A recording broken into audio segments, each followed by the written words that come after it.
All right, good evening. The stream is on as well. I'm checking it. Yep, it's live now. All right, we got about 2 minutes and 30 seconds to go, and I strongly urge everybody to get whatever you need so that you can pay attention and focus for the next hour and a half, because you're gonna need it. So do I. That's why I got this.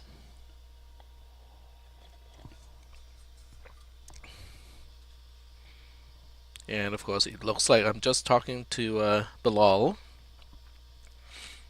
Where's the rest of the class?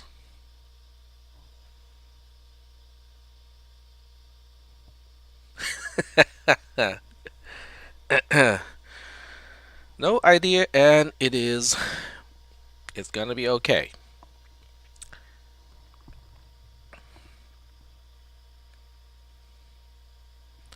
Alright, so we got some people showing up in Discord. And the class size is now less than about 50, so I think most people can join us in Discord instead of YouTube. But if people really insist to use YouTube, that's fine too. I'm not sure. Maybe YouTube is less demanding in terms of how hard is the lab tonight.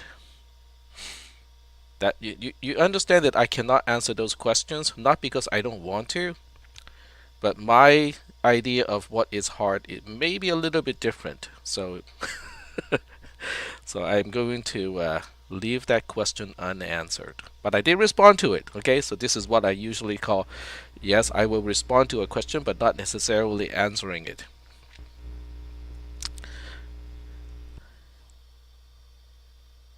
Oh, okay, I see. Okay, that makes sense. That's fine. Yeah, but there's a little there's a little gotcha, in terms of uh, pausing and rewatching a certain section in real life, because as you're doing that, you are also, you need to catch up with the class at some point of time or not. So that makes it kind of difficult to do real-time interaction. So just a little observation, might work for some people. All right, we got 10 more seconds to go. Okay, well that works. You just have to kind of find out what you're skipping ahead, right? Because sometimes I do leave a lot of time for people to ask questions, or sometimes I digress. Okay, I myself digress. So but that may not be happening tonight, because the material for tonight's lecture is kind of dense, and it is all for preparing for the lab as well. So there are several purposes of tonight's lecture. Alright, well, let's go ahead and get started. And right off the bat, I'm going to say I'm not going to take row tonight. So, because we really need all of that time to discuss all of the ideas. So I'm not going to take row because there's no time to take row tonight. Alrighty, so with that as a introduction to tonight's class, we're going to get started here. All right, so I wrote down what I need to go over in tonight's lecture. This is sort of just kind of, it's not really a lesson plan. It really is just kind of note to self, okay, so that I don't forget to do something. So this is the program that we're going to take a look at, at some point today. And we're going to go back and repeat, with one of the instructions, which is JMPI. We're going to go take a look at that one and kind of go clock by clock again.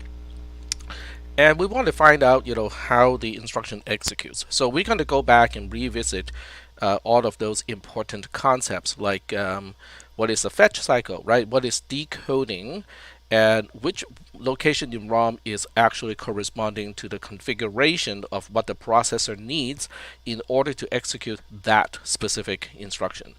So we're going to get all of those done tonight. And then there's a little tool that we can use later on to analyze certain things, and that's what your lab needs to do as well. So today's lecture is both hands-on, from the perspective of there are certain things that you probably want to learn how to do, just because it's not only useful for tonight's lab, it's going to be useful all the way to the end of the semester. And it's also explaining a little bit more about how the processor functions. So with that, I'm going to get into Logisim right away. Well, actually I lied, because the first thing I need to do, oh, no, we are not going to do this, are we? I don't know. Does it let me continue to use my browser without restarting? That's the question. Alright, let's see. Yeah, okay, I can kind of cheat it for the time being. Alright, so we are going back to the processor folder, and we'll go take a look at the opcode table. So I hope you guys might have bookmarked some of these documents, because we're going to refer to these from time to time. So the focus of tonight's lecture is, there are two, okay? The first one is kind of trivial, which is the NoOp instruction. And then the second one is the JMPI instruction. So those two are going to be the focus of tonight's lecture in terms of, how instructions execute. All right, so let's go ahead and just write a very simple program that utilizes these two specific instructions. So I'm just going to go here and get rid of what I had a little bit earlier, and we'll just go ahead and punch in or write the program. Now typically I prefer to use a text editor to write my code, and then copy and paste it into column A. But for something simple like this, it's actually okay for me to hand type the entire thing. So here we go. We are going to hand type the entire thing. We'll first put in a label here. Okay, this is a label definition because it has a colon after that. And then we'll put a NoOp instruction here, and then a JMPI instruction back to L1. So this is the entire program.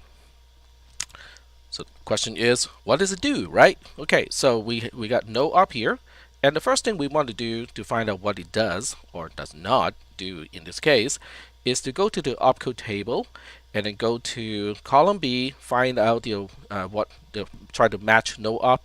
And even though the opcode itself is kind of interesting, because this one is 00, so you might remember location 000 is a little bit interesting, has some significance in the processor. So we'll get to that later on.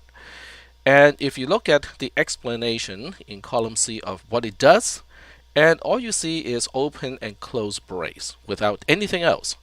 And if you look at the English explanation of this instruction, it says no operation. In other words, it doesn't do anything. So NoOp is basically a spacer. Okay, it's just it just takes up RAM location, but it doesn't do a single thing. All right, so that explains NoOp. And then the next one is JMPI blah. Okay, and the I is representing an immediate value, which basically means, okay, you just tell it what it is, okay, in 1 byte, okay, and that byte is always after the opcode. So in this case, JMPI has an opcode of 40 in hexadecimal. And when you look at the register transfer language description, it looks kind of awkward, right? It says it is PC gets whatever PC is pointing to. So this is where the understanding of pointers becomes really useful, because if someone does not understand pointers, then that person is going to go like, oh, it doesn't do a single thing, because we are just taking whatever PC has and then we use it to update PC. What is the point of doing this? No, that's not what we are doing, right? Because we are using whatever the program counter is pointing to update the program counter. Okay, so we'll see how it gets this done. And if you look at column D, which is the English explanation, it says jump with immediate destination. In other words, the immediate value is going to tell the processor exactly where it is supposed to go after the JMPI instruction. We will go ahead and go over the lab from Tuesday, but after I explain all of this, because it's really crucial that I get this done first, and then we can go back and explain the lab on Tuesday. So remind me, to go back and talk about that after this is all done. All right. Okay, so there we go. All right, so now we go back to the assembler, okay, and this is a really simple program. And the first thing we want to do is to find out, okay, so what bytes are going to be produced, because of this, right? Because we want to find out, we want to be able to assemble the program by hand. So NoOp, as we saw earlier, is really just 00 in hexadecimal. And then JMPI itself as an opcode is 40 in hexadecimal. And then the next byte is going to be a byte that has the value of label L1. So label L1 is the address of the NoOp instruction, and at the very beginning of every program, it's always at location 0. So that means L1 really is just the symbolic name of 0. It is not the symbolic name of what is at location 0, it is the symbolic name of 0. So every time the assembler sees L1, it's basically saying, oh, so that's a fancy name to call 0. So that means the next byte is really just 0, 0. So these 3 bytes is representing the entire program. So how do we know that is the case? Well, we go to the Assemble tab, okay, for instance. So the Assemble tab is helpful because you can see how column X and Y are showing us exactly those 3 bytes. And then we can also go to the RAM file, and we also see the same thing, 004000. So those are the 3 bytes representing the code that is currently in the source tab. Now, obviously, since you guys are some of you are viewing the same document, if you want to have a copy, you can just kind of either clone the entire assembler right now at this moment, or you can just go ahead and highlight column A and copy the program if you think it's going to be useful. Obviously, the whole thing is being recorded as well, right? So you can just watch the video, and I mean, this is not a really long program to type in anyway, so there are plenty of ways for you guys to kind of if you want a copy of this program, there are plenty of ways that you can get your copy. Okay, so this is all done, and we are going to Logisim, and we want to find out what this program is going to do. So let me go back to the processor. And the first thing I'm going to do is to go to Simulate and then Reset Simulation. It's always a good idea if you are loading a new program in. And this time I'm not even going to bother to actually load the program into the RAM because it's simple, right? We got 0, 0, and then we got 4, 0, and then we got 0, 0 again. So this is all we need to do. Alright, so now I am going to put my webcam at the opposite corner so it doesn't block your view of what is going on in the processor. And I heard a notification, so let me check the text. Whenever we run a new program, we always begin at RAM location 0. That is correct. So every time you reset, it's always going to restart at location 0. Why? Because registers always reset to 0. Alright, so why did I put 0040 in RAM? Oh, wait. I did put in 0040 and then 00. See?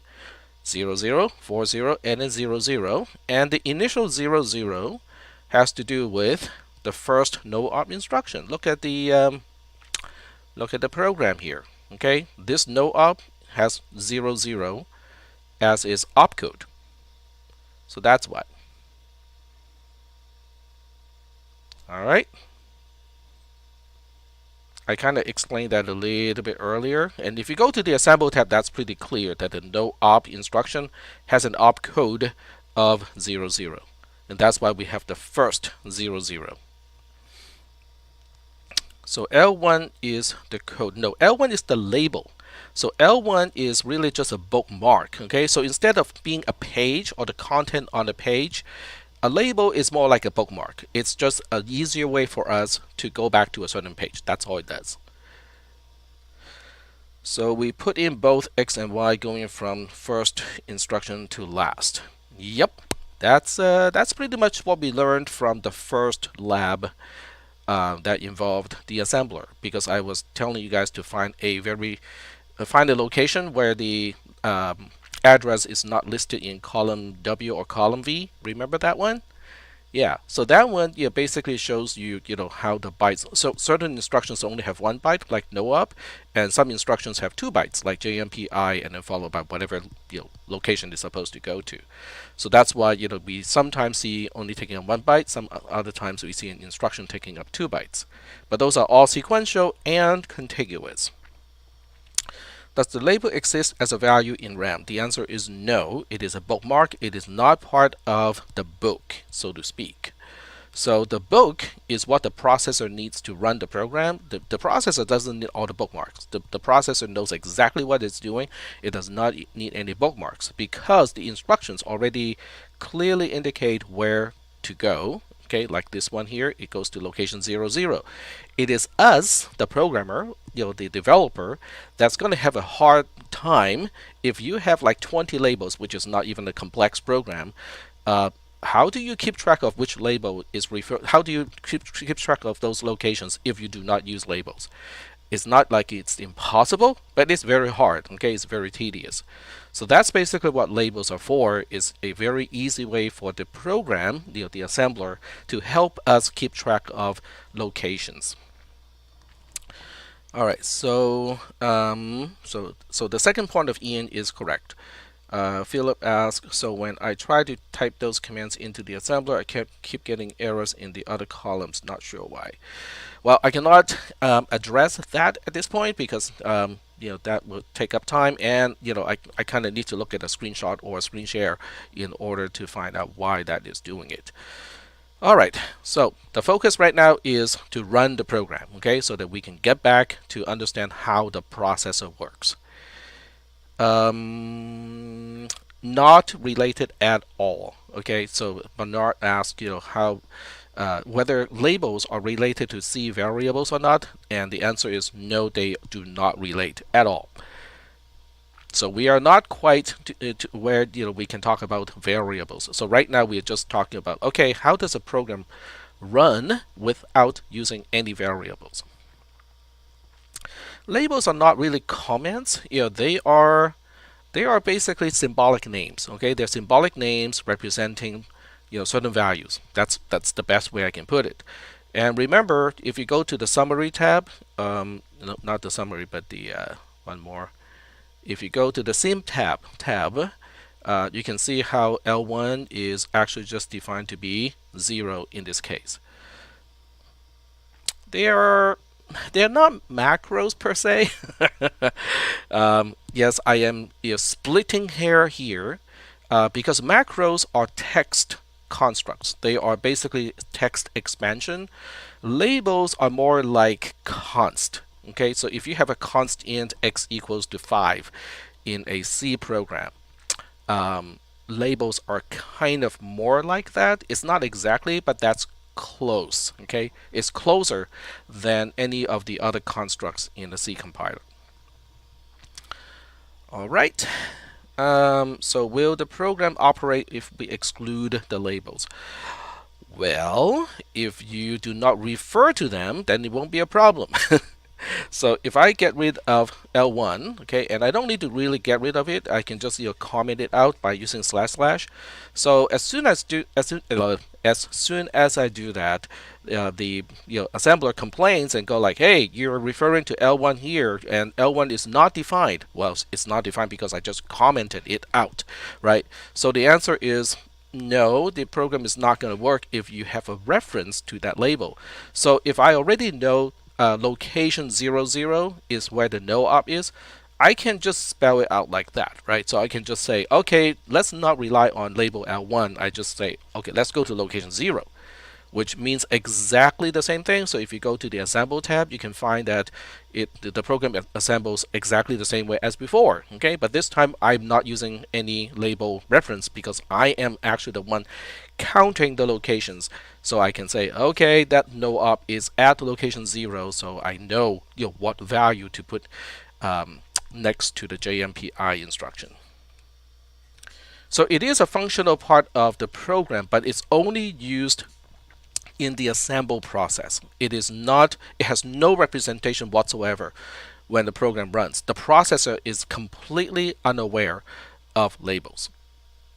Because by the time the processor gets to run, this is all the processor sees. Okay, all of the bytes, right? It doesn't. The processor has no awareness whatsoever of the labels. So the labels is really just a handy feature so that we don't have to count bytes and we don't have to memorize locations of certain instructions and let the assembler handle that. All right, all very good questions. And below asks, isn't NoOp at location 1 not 0? Why would it be at location 1?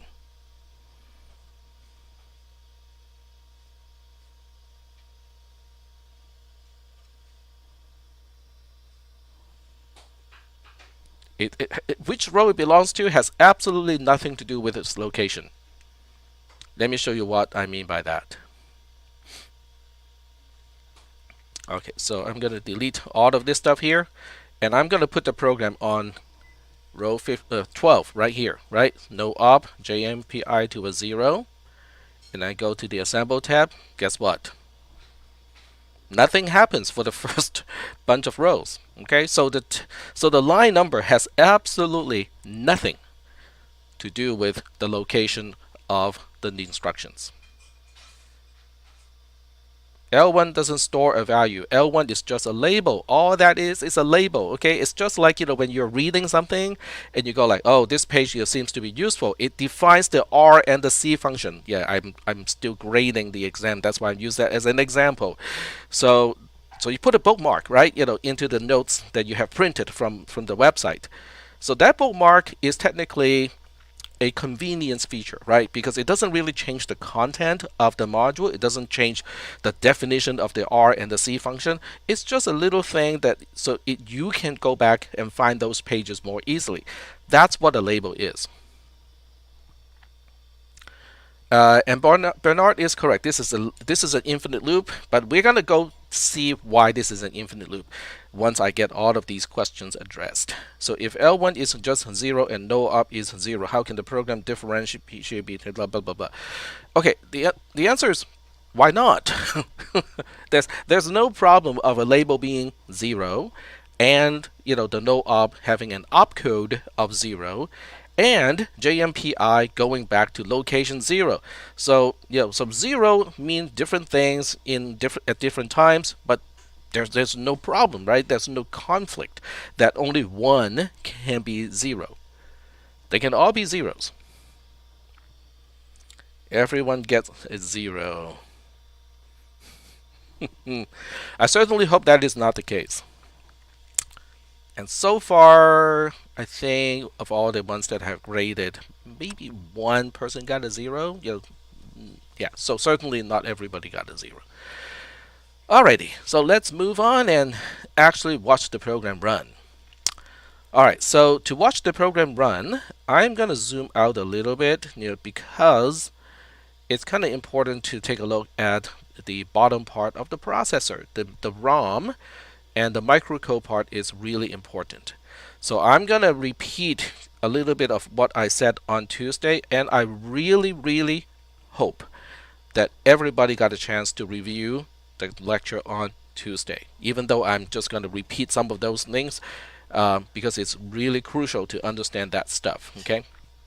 All right. So that being said, we are going to clock it. Okay, Control T is going to cause an edge of the clock. If the clock is low, it's going to have a rising edge. If the clock is high, it's going to have a falling edge.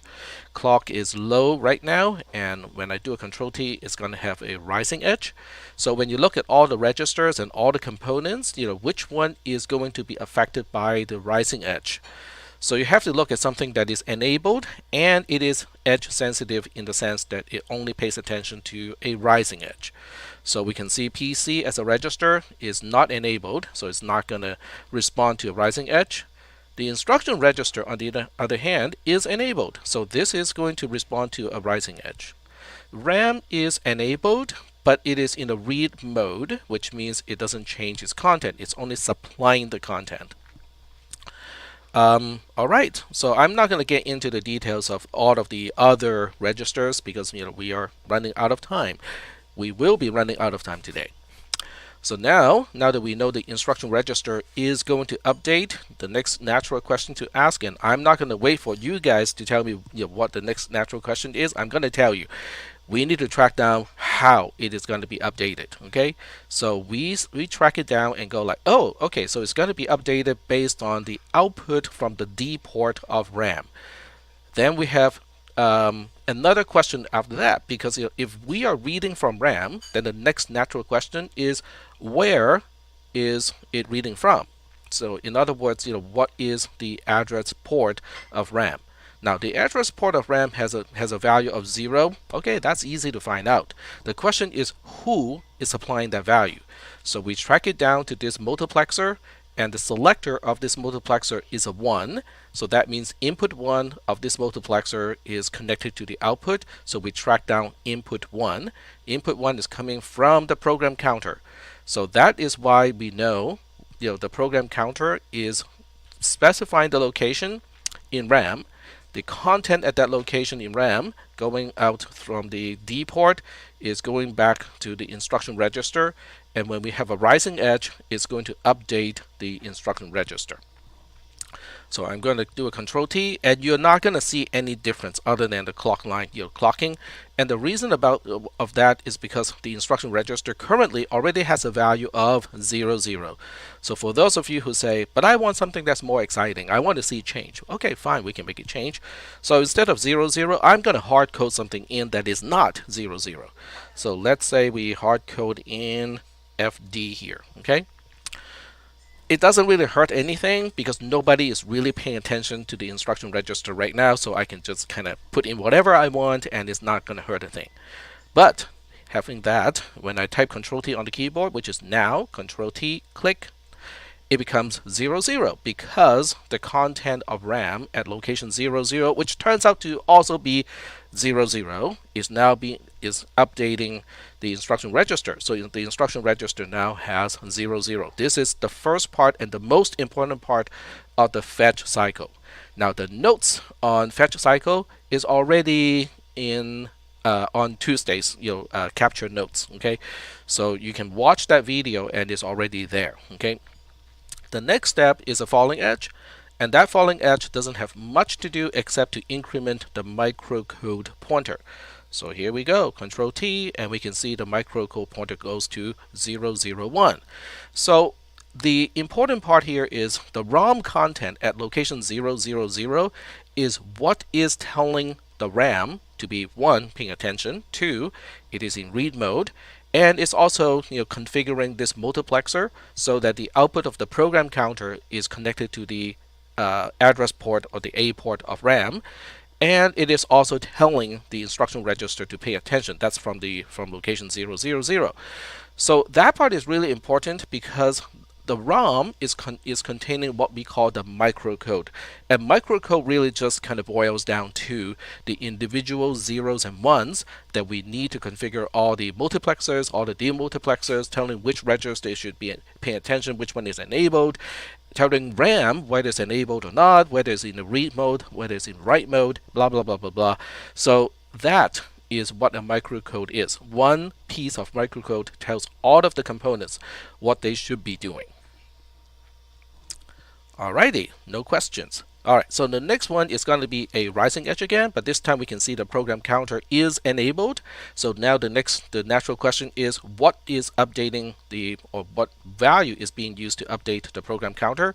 And since it's coming out of a multiplexer, and we need to look at the selection pin. The selection pin is a 0, so that means input 0 connects to the output. So now we track down input 0. Input 0 is coming out of the adder. The adder is basically adding 1 to the program counter. In other words, the program counter is just going to increment. And the reason why we do that is because the opcode at location 00 is already stored in the instruction register. So we don't need the program counter to continue to point to the instruction register. As a result, we just go like, okay, let's just get ready for the next opcode. Okay, and it's going to be a while before we need to use it, but that's what we're doing. Alright, so we have a Control T, and you can see the program counter increments to 01. And then now we are going to have a falling edge, right? So the next falling edge is going to update the microcode pointer because the microcode pointer is the only register that updates on a falling edge. Everybody else updates on a rising edge. So the next question is, if it's going to be updated, what value is going to be used to update the microcode pointer? So we track down the D pin of the microcode pointer. It's coming from the output of the multiplexer. So we have to look at the selector of the multiplexer. It's a 0. So we know that input 0 is used to update the microcode pointer, in the next falling edge. And on Tuesday, we talked about how input 0 of this multiplexer is really just the content of the instruction register left shifted 4 times. Okay, and the left shift has to do with bit 0 to 3 are all zeros, and then bit 4 to bit 11 are actually corresponding to bit 0 to bit 7 of the instruction register. So we talked about that on Tuesday.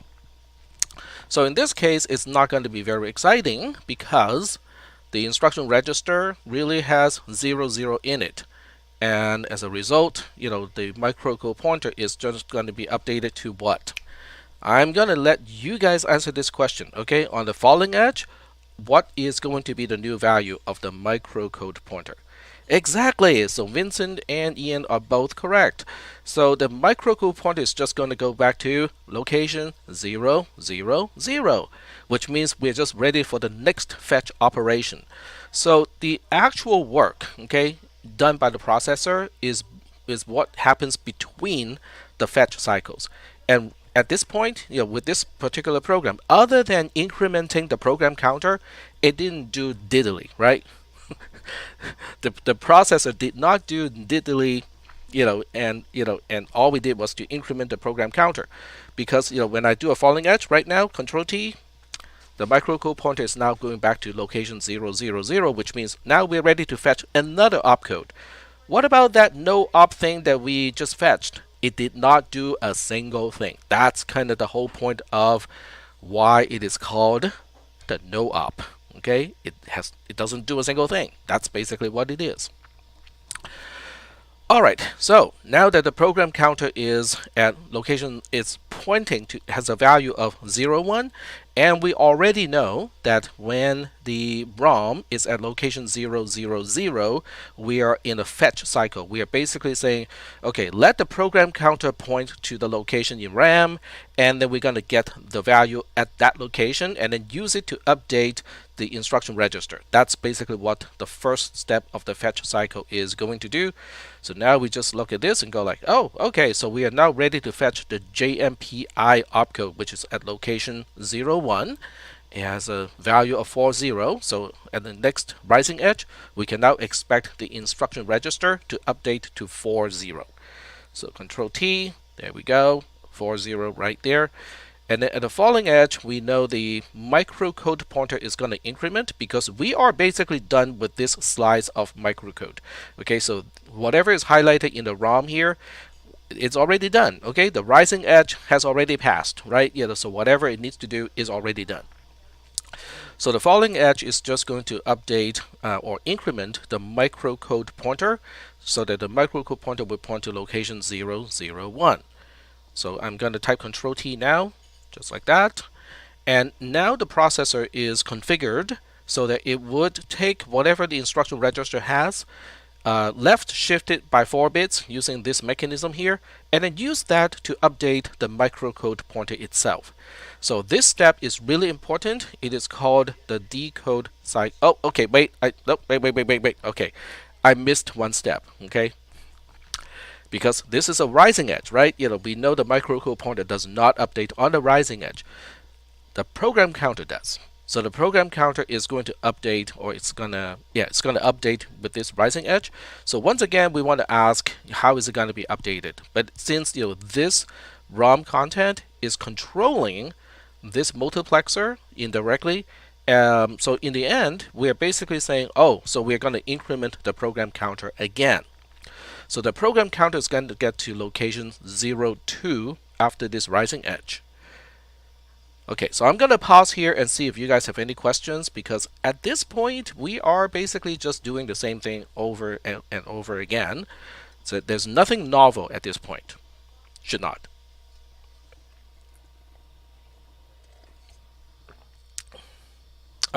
We are, yeah, we can call this kind of between the fetch cycle and the decode cycle, because it's not exactly fetching. It's just, preparing the program counter for the next location. But I suppose you can, if you want to count it as part of the fetch cycle, you can say that. All right. And there are a few more people typing, so I want to make sure that I address all of those points first before I move on.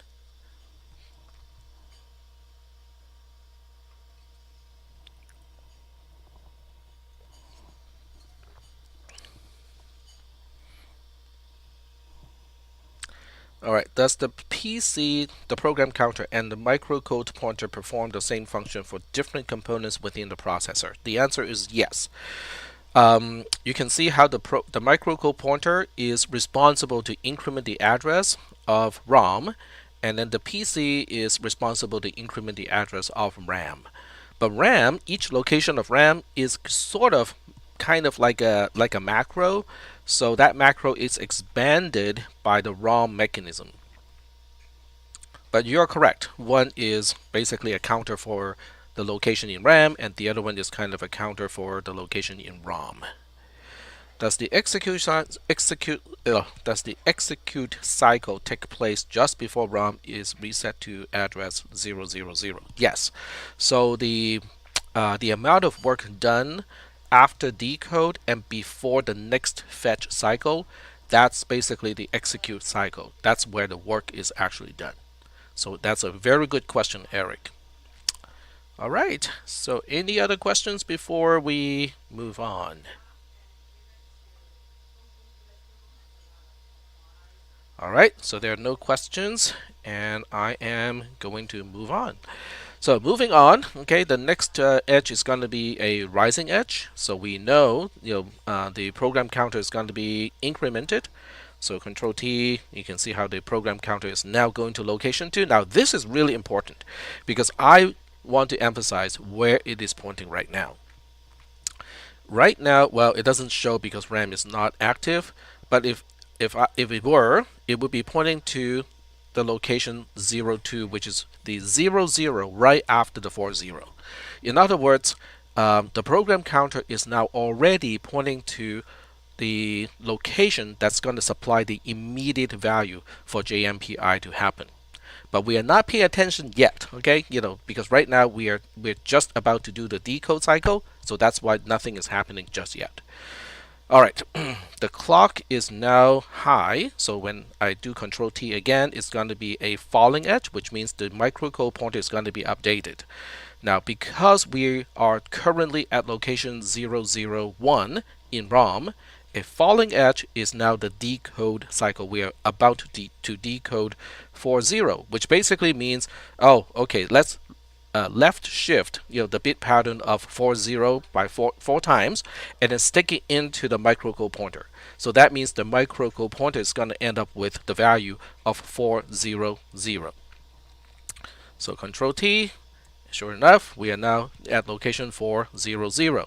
So this is where the execute cycle begins, okay? Because location 400 is specific to the JMPI instruction. This is not a fetch, this is not a decode, this is actually work.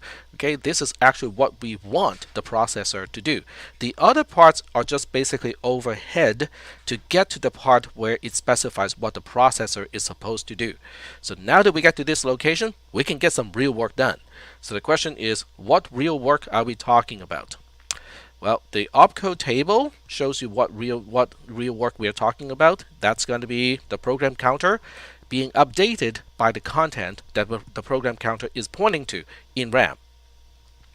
So all we have to do now is to confirm that really is the case.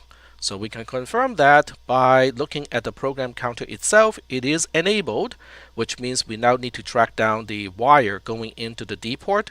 It's coming from the multiplexer, and the multiplexer has a 1 as the selector, and that's why, because that is That's why we look at input 1 of the multiplexer, which is coming out of another multiplexer, which also has a select of 1. So we look at input 1 of the other multiplexer.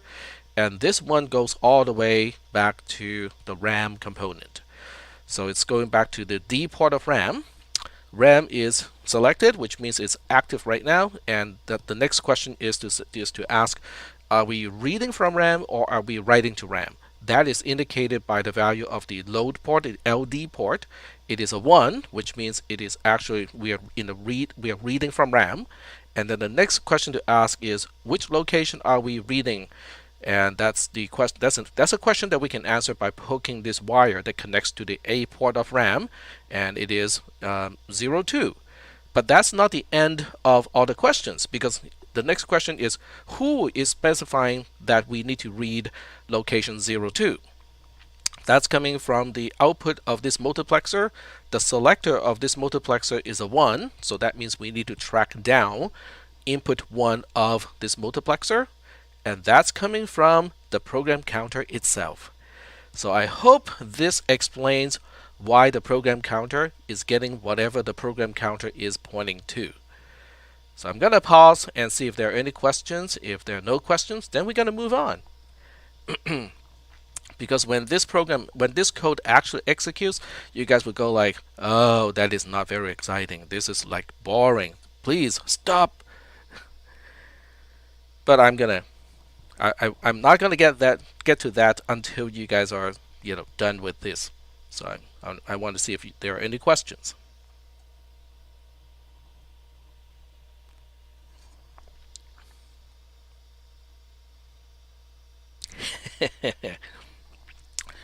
Well, it is cool the first time. By the fifth time I do something like this, you guys are gonna go like, no, no, we don't need to know this anymore. We know this already, so don't explain that anymore.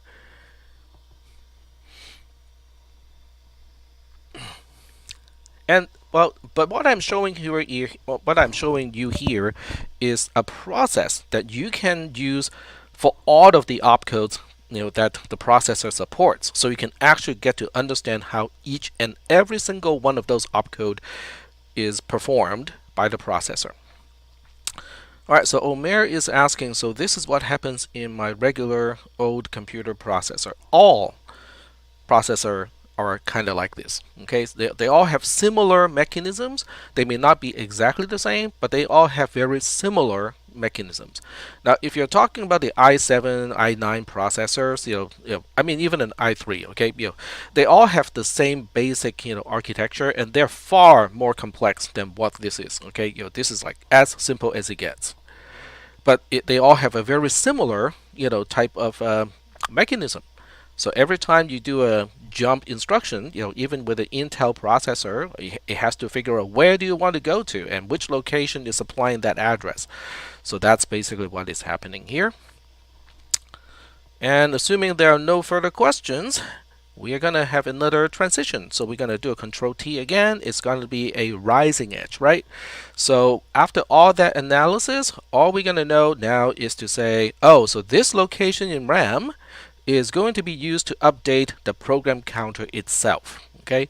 Now, before the transition, before we do a Control T, we can double check, right? We can click on this wire carefully, and we can see it is in fact 00, because that's the content at this location in RAM. So we're going to update the program counter with 00. All right. And I'm hoping some of you are recognizing that, go like, but Tech, wasn't this the initial condition of the processor when we started this whole thing to begin with? And the answer is almost. We're almost there. Okay, we're almost there, because right now the microcode pointer is still at location 400. So the falling edge is going to update the microcode pointer, and the next location of ROM is going to be 2 followed by 6 zeros. Okay, and I already explained what that's going to do. It's going to reset the microcode pointer, making it all go all the way back to 0. So if you want to, that's basically what we talked about on Tuesday, okay, which is at the end of the execute cycle for a specific instruction. At the very end of that, it's going to reset the microcode pointer. So we'll be going back to the fetch cycle again because this instruction is done. Okay, it has done what it needs to do, which is to update the program counter based on what the program counter used to point to. So another Control T, we'll see the microcode pointer will also go back to 0. So Control T right now, click. So now the processor is back to the very same state that we started off with, which is we are back to the program counter is pointing to location 00, and we are just ready to fetch that opcode. So if I do a whole bunch of Control T's again, it's just going to do exactly the same thing over and over again. It's a tight loop. It's not as tight as you can get it because the NoOp is really not necessary in this case, but I'm just putting it in here just to explain what a NoOp is. Alright, so Omer is asking, is there a reason why the instruction register wasn't updated? Well, yeah, exactly. It's not sensitive to a falling edge. And it is because of the falling edge that we get back into this location, which then in return enables the instruction register. So during the falling edge, the instruction register is not enabled. And even if it were enabled, it doesn't care because it is only the instruction register is only sensitive to rising edges. So the falling edge would not have done anything to the instruction register. So there you have it. Alrighty, so this is exciting and at the same time not very exciting because we have just finished a tight loop program, which is not terribly exciting. If you run this code, it will never halt, right? Because there's actually no halt instruction here. So it's not going to halt ever, and I can demonstrate it. So, okay, so I can do a control, I cannot remember, I think it's Control K. Control K is, yep, Control K is ticks enabled. So it will basically do, it's kind of like, enabling auto tick as quickly as possible. So now I'm going to type Control K on the keyboard, and you can see it's kind of busy, but it's really in a loop. Now, how do we know it's in the loop? Just look at this. Okay, I know your refresh rate is really low because I set the I set OBS to only capture I think it's 15 frames per second. So but I think you get the idea. Okay, the program is kind of stuck between these three instructions. It will never halt because there's no halt instruction in this entire program. So I'm gonna type Control K again to kind of pause it. And that's it, right? This is I just explained one more time, the mechanism of fetch, the mechanism of decode, how the program runs, and this time I also explained how the NoOp instruction works or not, right? The whole point of the NoOp instruction is it doesn't do a single thing. It doesn't do anything useful, I should say. And then I also explained what the JMPI instruction does. Okay, it just basically go like, okay, whatever is right after the opcode of the JMPI opcode, grab that byte and I'm gonna stick it into the program counter. And that's exactly where we're gonna go because the program counter dictates where the next fetch cycle is going to get its opcode.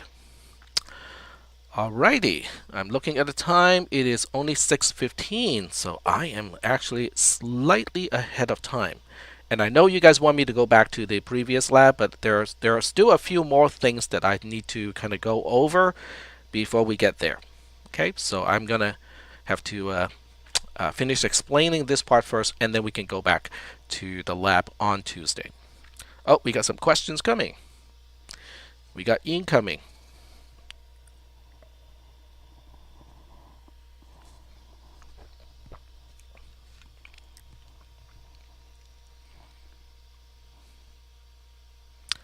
Alright, so how does your TTP compare to early processors like the Intel 8086 in terms of functionality?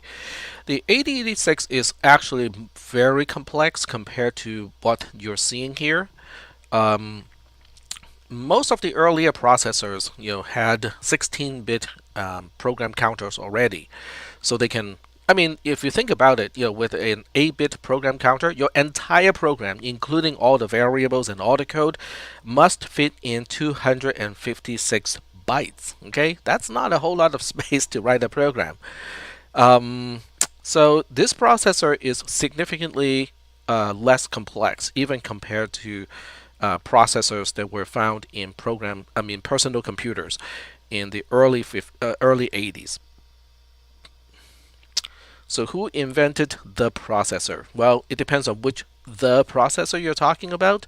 If you're talking about the 8086, Intel kind of, well, okay, Intel, the 8086 has a long ancestry line already at that point in time, because the 8086 is derived from the 8080, which in return is derived from the 8008 processor, which then is in return derived from the 4004 processor.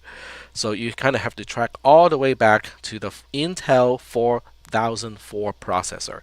That's basically the starting point of the 8086, which then became 8286. There's actually an 8186, but it was never used by PCs. IBM never chose to use it, so we skipped one to the 8286.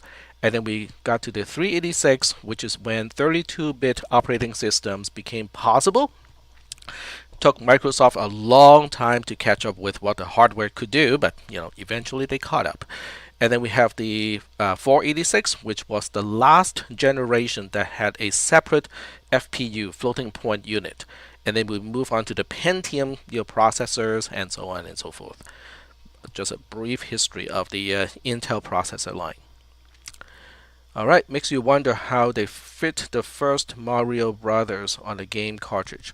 Well, the game cartridge is really just a memory, right? So Nintendo, you have to look up your Nintendo game console and find out which processor they used. I'm gonna suspect it's the Z80 processor, which is a cousin of the 8086 processor. They are not exactly, on the same line of lineage. So they're more like cousins. They share a common ancestor, but they are not exactly sequential. Yeah, Game Boys are just ROM cartridges. Game Boys are actually Z80 powered. So I think. Alright, so let me click on that. The processor is similar to an 8080 in that none of the registers introduced in the Z80 are present. However, some of the Z80's instruction set enhancement over the 8080, particularly bit manipulation, are present. So that's the Game Boy, right? So the Game Boy actually had a Z80 processor in it, which was also used for CP/M, which is kind of a predecessor of DOS in the earlier computers, like the TRS-80 processor and TRS-80 computer from Radio Shack. Yes, there's such a company called Radio Shack before you were born, and they manufactured computers that ran CP/M. And the Apple II computer can also get a processor card and also run CP/M as well. So CP/M basically it's a long history. A clone of CP/M was what Bill Gates bought, and then he remarketed that as DOS and not sold it, but he licensed it to IBM, and that's the beginning, right? And then we got Windows, which is built on top of DOS initially, and then Windows became Windows NT, which has an entirely different underlying operating system, and so on and so forth. So I should probably start a class that teaches the history of things, right? Which is, I think, what CISP310 is supposed to do. Well, just fun little tidbits, okay? And I'll be teaching that entire class out of, guess what? And you know it, Wikipedia. Just follow one link after another, and I'm done with that class. Alrighty. So, what are we going to do now, right? So what we're going to do now is to look at a different program that is not an infinite loop, okay? Because we want to know how to debug a program, in this processor environment. And this is also a part of your lab too. So, the process of doing this is actually kind of important for your lab. So we're going to go back to the assembler, and we're going to use my note that I typed earlier. Okay. So some of you look at this and go like, wow, this is kind of neat. Look at all that syntax highlighting. So all that syntax highlighting is actually done in Markdown. This is how I actually type the code in Markdown. But I have a specialized extension of to NVim. So the syntax highlighting is actually custom code that I put in order to kind of do all the syntax highlighting, which is kind of neat. I think I like it. Otherwise, I wouldn't be doing it, right? All right, so if you look at how the chips evolved, don't forget the PowerPC. The PowerPC is an interesting chip that IBM and Apple kind of co-developed, and it's basically the pretender chip. Okay, it's a processor by design intended to emulate the execution of instructions of other processors. So IBM basically was thinking, okay, we'll use the PowerPC to emulate the Intel processor line, and then Apple at the time was trying to use the PowerPC to emulate the 68,000 line of processors, which earlier Macs used as the main processor, and so it's a joint venture, and obviously things usually do not turn out as intended. So Apple later on decided to ditch the PowerPC line of processors, and they basically jumped onto the Intel bandwagon because of power consumption. So IBM was left holding the bag, so to speak, to use the PowerPC, and they used it, for certain types of server applications. But eventually, the PowerPC became the actual main processor that are now used in some of the IBM mainframe computers. I mean, that's to my knowledge. I could be wrong. Alrighty, so here's a program, and let's not worry too much about, okay, so what is this increment, decrement thing doing? Okay, decrement is decrement. Okay, that's all it's going to do is to make C, the value of C 1 less than what it used to be. And this is how we initialize the value of C. And these two instructions, don't worry about these two. Combined, all they're trying to say is to say, oh, if C is 0, let's continue execution at L3. So it's a conditional branch. Don't worry about it. You don't need to know that for the lab tonight. And here's my JMP I instruction, back to label L1, and do this all over again. Okay. So the question is, how do I know? So this program does terminate. Okay, it will only run so many times, like 10 times, right? And after 10 times, it's going to terminate. So the question is, if I want to count the number of times this specific NoOp instruction at label L1 or this instruction here at label L2, how many times it actually execute, how can I do it? Because one of the questions of your lab tonight needs you to do that. Okay. So to answer that question, there are a few ways to answer that questions. So let me go back to the notes that I have typed earlier. So this is kind of like in an infomercial. They would prepare certain dishes ahead of time. This is what I have prepared ahead of time. So there are ways to trace a program. There's an easy way, but it's not very scalable, which means, for the lab tonight, go ahead and use it. It's not too complex. And then there are more difficult ways to do it, but they are definitely steeper in terms of learning curve. So if I have time, I can go over the steep learning curve ones, okay? But I'm definitely going to go over the GUI way, which is it's good for simpler programs like the one that you're going to do tonight, but not really that useful as your program gets more complicated. So that's what we're going to do first, okay? So now we get back to the assembler because we need to get the RAM file. So this time I'm not going to hand type the entire thing. It's a little bit more complex and it's not worth my time to hand type this into the processor. So I'm going to do the download as CSV. Now, if you download as CSV, it's going to work too. It's just that typically I want to download as a CSV file and give it a name. This part depends on how you configure your browser. I like to configure my browser to ask me where to download the file and how I want to call the file, which is not the default behavior of a browser. So you have to change your browser to do this if that's what you want to do.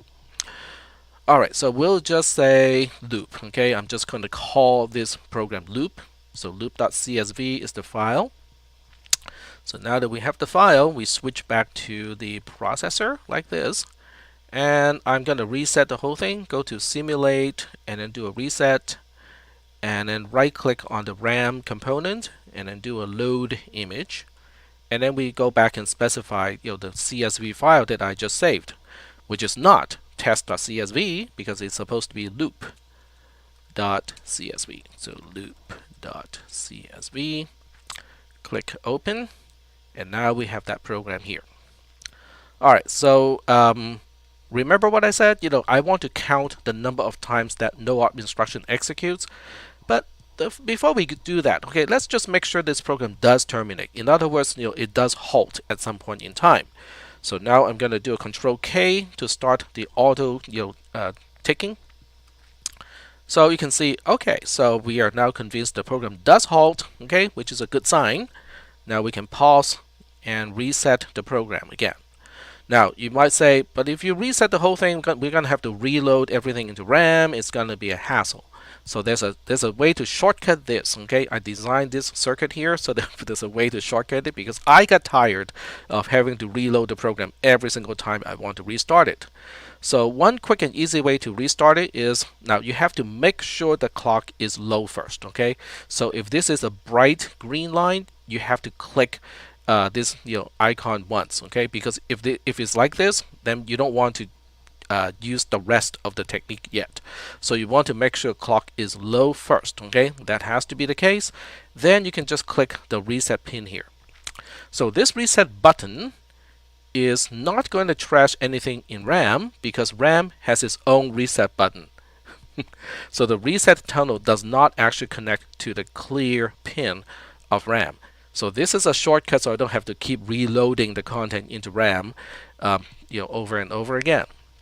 So it's kind of like a neat little trick to do. All right, so this time I want to get serious. Okay, I want to count the number of times the NoOp at L2 executes. Now in this very specific program, let me go back to the assemble tab. Okay, so in this specific program, the NoOp at label L1 and the NoOp at label L2, they will execute the same number of times. Okay, but not in the program in your lab. Okay, so in your lab you have to figure out which one is the one that you need to track because they are going to execute at with different frequencies. So let's just say it is the NoOp at label L2. So now you need to know what is the location of this NoOp instruction. So now we know, okay, this NoOp instruction is at location 03. So you kind of want to jot it down because it's important.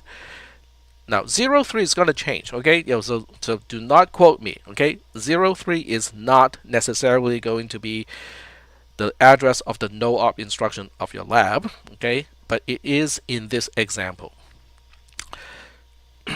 All right, so we know it's location 03. So now we go back to Logisim and we go like, okay, so how do I track that, right? Because we need to basically look at a trace and be able to find out, okay, how many times did I get to a certain location? So all of that stuff is under simulate, and you go to logging. And if you are taking notes, you might want to kind of make a note of the time right now, which is 6:31, because you might need to go back to this section to kind of investigate how to do the logging. So we go to logging, and let me move that window down. Okay, there we go. All right, so this window allows you to specify what you're logging. And this is really important. Okay, what do you think is important to log? You can log output pins. So A is an output pin, D is an output pin, PC is an output pin. Um, you can also log content of RAM. So if you click on RAM here, okay, it will show you all the locations of RAM. So you can, if you think a location of RAM is being changed, you can actually log that. PC appears twice because we have a pin, we have an output pin called PC, but we also have a register called PC. So they should be the same. Okay, so either one is going to work if that is what you want to track. Registers A, B, C, and D can also be tracked. So this gives you a list of things that you can track. The question is, what do you think you should track? If I am concerned about the number of times that the NoOp instruction at label L2 executes, what should I track? So I'm going to let you guys think about this for a little bit, because that is actually kind of important, because you kind of need to digest what we have talked about today, combined with what we learned on Tuesday, because that's kind of give you some idea of, okay, I think this is going to be important, let's track that. I think that might be important too, let's track that too. So the question is, what are we tracking? PC. Okay, so very good. Omer is correct. The program counter is very important. Okay, in fact, I would say every time you want to debug a program written in TTP-ASM, you need to find out what PC. You need to track it. The reason is PC is pointing to the opcode that we're going to execute. In other words, PC contains the address of an opcode that we are going to execute. Now, sometimes PC moves around a little bit and is not actually executing anything, so the auto increment will also cause an entry in the log. But at least we need to pay attention to the program counter, because we can track a bunch of stuff, right? So we can say, okay, we'll pick this. So we're going to add it. All right. So what else do you think we need to add? Oh, okay. So below is asking, so wherever the instruction in RAM goes to, we have to track that. No, it's not. I wouldn't phrase it like that. I would say whatever is the address of the instruction that we're executing, we need to know, right? But we also know that the fetch cycle depends on the program counter to identify where is the opcode that we're going to execute. So that's why the program counter is important. Okay, the program counter is basically the GPS of the instruction that we're executing, or where is the current program in RAM. That's kind of like the GPS. So we need to track that. So the program counter is important. What else do you think can be useful here? So just kind of look at this list here and go like, okay, which other thing you think we might need to know? In other words, if it's not a fetch cycle, the program counter can change and move around a little bit, but we are not interested if it's not fetching, right? So what else do you think we want to track? The instruction register. Well, the instruction register can be useful, but all it really is whatever the program counter is pointing to when it changes. So you can't do that, because whenever it changes. But remember, don't forget I said that, because the logger is only going to create a log entry when something is changed. So if there are two instructions and they're both NoOps, it's not going to register the second one, because there's no actual change to the register, and when there's no change to the register, it does not register. It doesn't show up in the log. So the instruction register by itself may not be too helpful. Microcode pointer.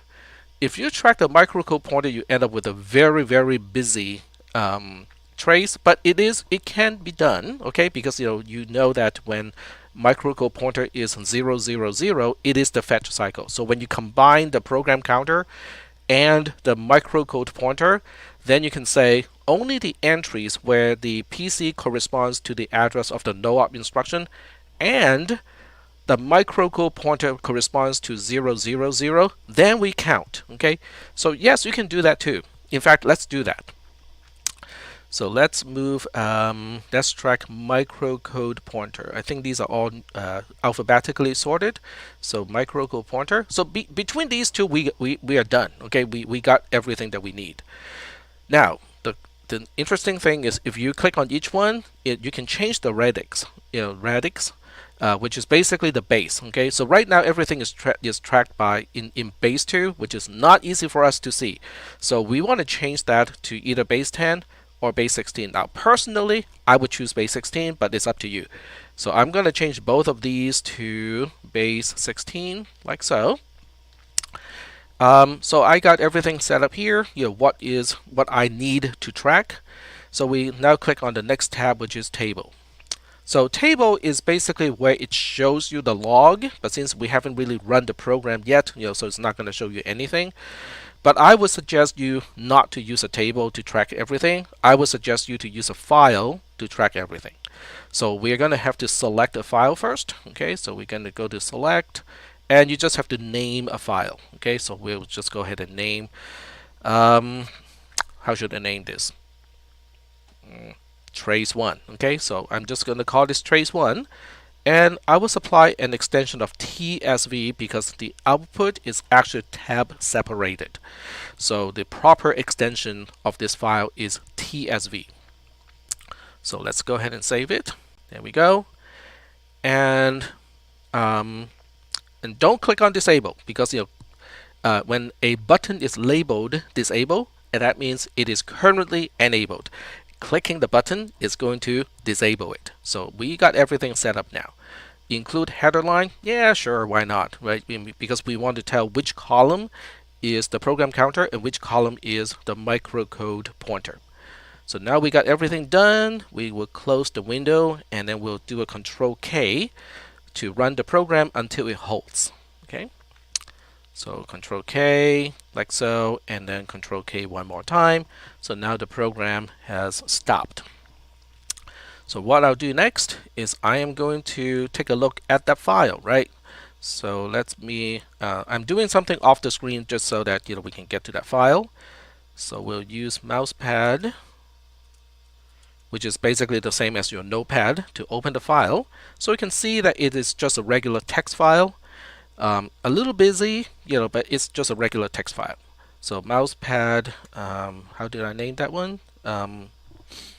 Trace1. That's right. Okay, trace1.tsv. So there we go.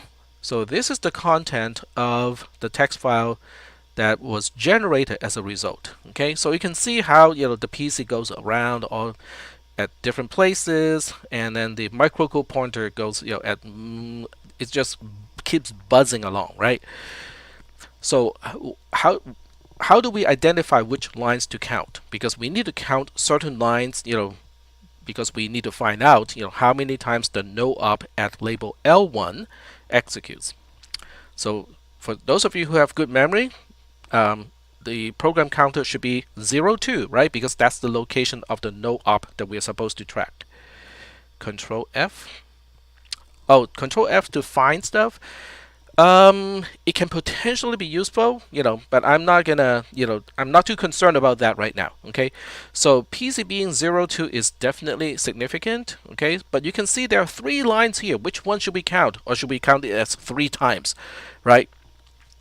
I'm gonna let you guys to answer that question. How should we count this?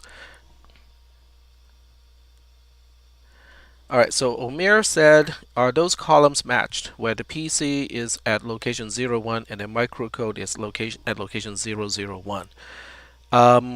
Yes, so the first column is the program counter, the second column is microcode pointer.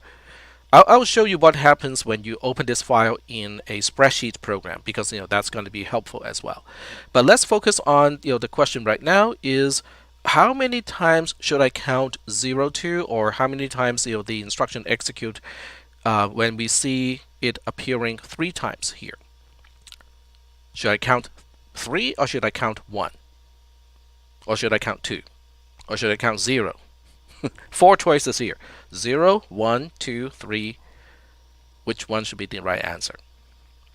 We should count it only once. Okay, so Eric is correct. And why? Why should we count it only once? specifically, which one is the one that we should count? Because we are only focusing on the fetch cycle, right? So what is the microcode pointer when we are in a fetch cycle? And Taylor is right. Okay, so it is just lines like this that we should count. So now we count it once, and then we move on, and we look at it again. Okay, this is the second time, right? Not this one, but this one here. It's the second time, and so on. So you just have to kind of find out how many times that happens. And Control F may or may not work because we have to include the tab character in the search. So we know it starts with 02 and then a tab character, and as soon as I type the tab character, it taps to the next control in the GUI. So it doesn't seem to help. Now, fortunately, mousepad is regular expression capable, so I can click on regular expression, and then I can specify \t as the tab character. And then we want to follow the tab character with a 000. So the answer is yes. If you have a nice text editor that allows you to specify the tab character as part of the search criterion, then the answer is yes. You can just do a Control F, and you can just kind of go like this, and then just count it, right? It goes back to the beginning. Like this is 1, 2, 3, 4, 5, 6, 7, 8, 9, and get back to the beginning. So we have once again 1, 2, 3, 4, 5, 6, 7, 8, 9, 10, and back to the beginning. So 8 times. So what? Okay, so remember what I said earlier. I said you can also open this in the spreadsheet program. So let's go ahead and do that. So I'm going to open it in LibreOffice. If you have Excel installed, you can do it. You can do it that way too. So I'm going to use open LibreOffice to open trace1.tsv. All right. So it gives me this dialog box, which basically asks, what should it use as a separator, and tab would be the correct one. And I click OK. Now the file opens. And you can see this is how it looks at the content, which is, not exactly what we're expecting, because it has got EA0 here. But we're only concerned about, cells like this, right? This is once, and then we have, this is twice, and so on. So you can search like that too. It takes a little bit more time. All right, so let's close this, because there's a third approach to do this. The third approach is for those of you who have Linux or Mac OS X, or if you are using Windows and you download some additional package that includes all of these extra command line stuff. You can also do it this way. Okay, so let me move my terminal window over here and make it a little bit bigger. There we go. So you can use a command called grep. Okay, so grep is going to allow you to specify a pattern. You can use quotes to kind of enclose the pattern that you're searching for, and it's going to be a regular expression. So that means 0, 2, and then a tab, and then 0, 0, 0 is the pattern that I'm looking for. And if you really want to focus and say, okay, but this has to be the only thing on that line, you can use a caret here, which is the beginning of a line. And now we can specify the file that has all of that stuff, right? So it's called what again? Trace1, trace1.tsv, and of course I did not type it correctly. There we go. And it would just press the enter key, and it could not find any. Oh.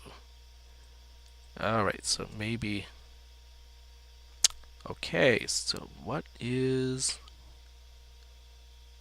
I did. Well,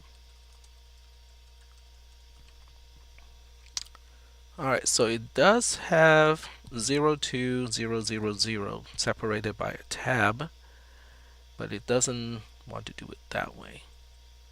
Oh, I think the single versus double quotes.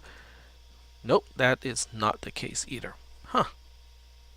That should have found me, all of those occurrences. I'm in the right directory, because if I give it the wrong file name, it's going to complain about that. So I know I'm in the right directory.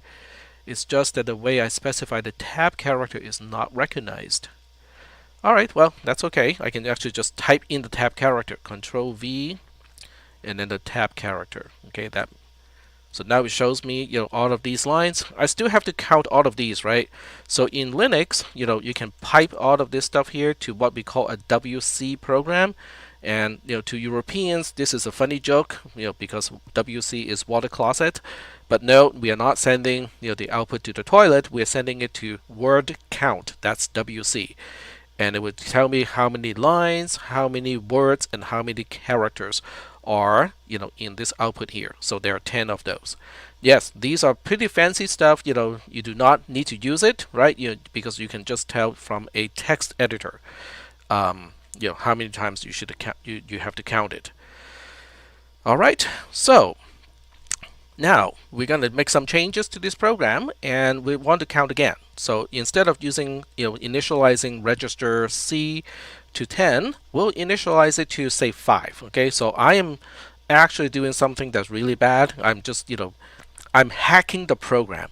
I'm making changes to specific locations of RAM without reassembling the program because I know what I'm doing. Okay, so in your case, you probably don't want to do this. You want to just go through the assembler, download the code, and reload the entire thing into RAM. So now I have to reset the processor. So I need to make sure the clock is 0 at this point, and it is not. Okay, so we need to make sure the clock is 0 first, and then we click the reset button like this one, and now we are ready to start the program again. Now the question is, what do we need to do to reset the file? Okay, so if I were to just run this program again by doing a Control K, the output of this run of the program is going to be appended to the existing file, which is not good, okay? Because that's just going to increase the number of counts, and that's not what the intention is. So you need to reset it, right? You need to reset and go like, okay, forget about what is already in that file, okay? We want to capture a new trace. So the way to do that is to go to Simulate, and then we go to Logging again. And this time when we get to File, you just go to Select again. So you go to Select, and in your case, for your program, I would just choose a different file name, okay? Because you have 5 instructions that you're supposed to use. So I would just name the trace file after the instruction that you're tracing after. But if you insist to use the same file, that's going to work too, okay? So I'm just going to insist and say, okay, I want the new trace to also be in trace1.tsv.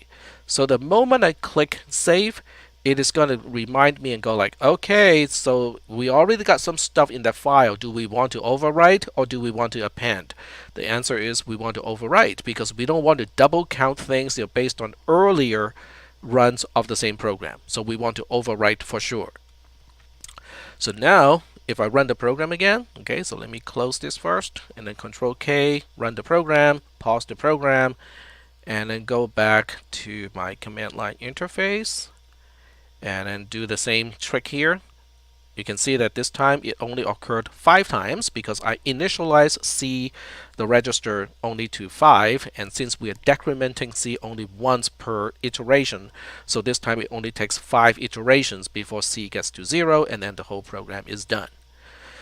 So is that okay? But if you don't do this, okay, let me illustrate what happens if you do not go through that process. Okay, so if you just go like, okay, we want to do the whole thing again. This time we want to change the number of times going through the loop to, let's say, 15 times. Okay, so 15 is 0F, okay, in hexadecimal.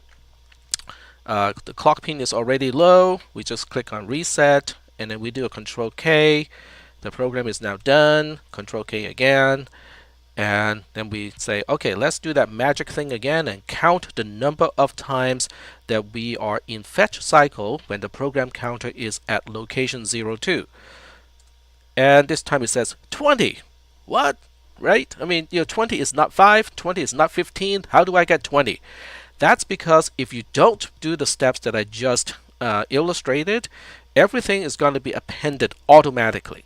So that's why between running the programs that you're going to have to run for this lab, you have to remember to go to Simulate, go to Logging, go to File, and go to Select again.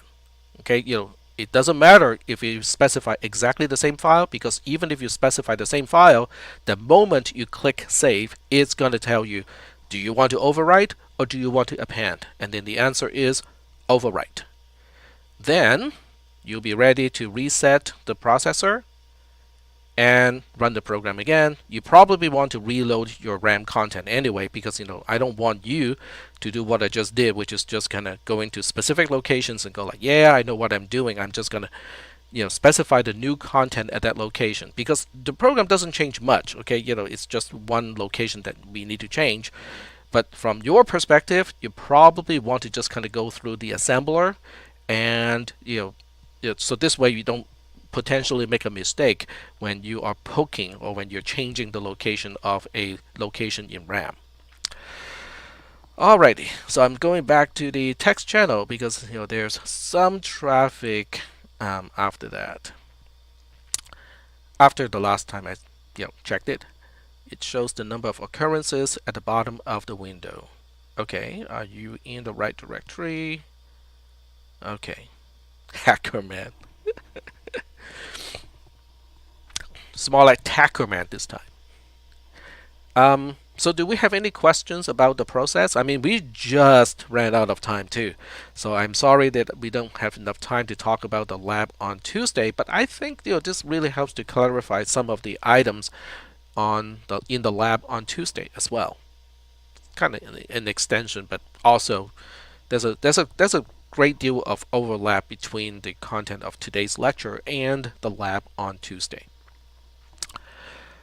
All right, so while you guys are typing, I am going to release the lab just so that you guys can get to it as soon as we are done with the lecture.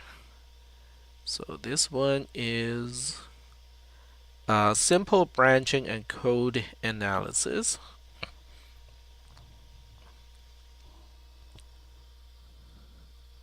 Your log looks different. Okay. I specifically said we are not going to take row today. Let's see. Okay, so we got the time is due at 9:50 p.m. So you got about 3 hours ish, to do it. So save and publish. Oh, it does have a access code. It's JXI, which is not an instruction. It is just a placeholder for an instruction. So JXI is the access code. Save and publish, and now you guys can get started. Oh, okay. I understand that. I don't need to get haircuts as often now. As you get older, it's a race between the hair turning white and losing it altogether. So if you lose the hair faster, than you get white hair, then it's a plus on one hand, but it's also a negative on the other hand. So it's just a choice. Do you want it to turn white or do you want to lose it altogether?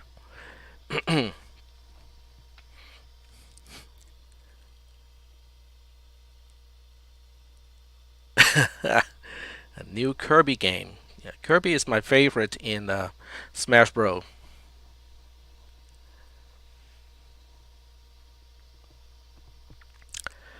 Alrighty. Alright, so I'm gonna step away for a few minutes and then I'll be back to respond to questions. And I also made today's lab, the answer is gonna disclose at 9:50 p.m. because I think some content of tonight's lab is going to be useful in general, so it's actually part of the material that people should review as well.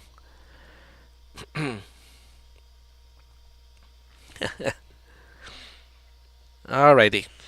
Alright, so we are done with the lecture. And we are only talking about Kirby now, so we are good to go. Good to go. Alrighty, I'll see you guys in about a few minutes, and right now I need to go get something to eat. Alrighty.